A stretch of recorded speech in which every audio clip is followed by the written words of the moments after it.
I'm Atrel Nashar at the White House, where the Trump administration is hoping the Supreme Court moves quickly on a case that could, at least in President Trump's eyes, make or break his economic agenda. Trump has called tariffs the most beautiful word in the dictionary and has leaned on an emergency powers law to impose double-digit import taxes on products coming from just about every country on Earth in an effort to deter the flow of fentanyl and close trade deficits. But lower courts, most recently a federal appeals court on Friday, say Trump went beyond his executive authority under the law, siding with a group of small businesses and states suing the president. In their filing with the Supreme Court, the administration argues that tariffs and subsequent trade negotiations are pulling America back from the precipice of disaster, restoring its respect and standing in the world, eliminating decades of unfair and asymmetric trade policies, and also address the separate national emergency arising from mass importation of fentanyl and other illegal drugs. The appeals court says the tariffs can stay in place until mid-October to give the White House time to appeal.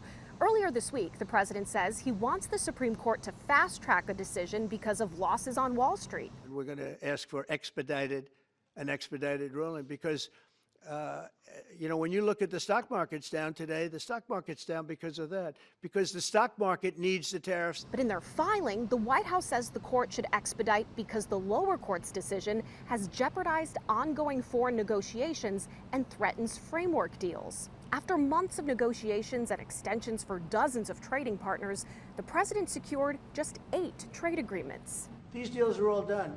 I guess we'd have to unwind them. If we don't win that case, our country is going to suffer so greatly.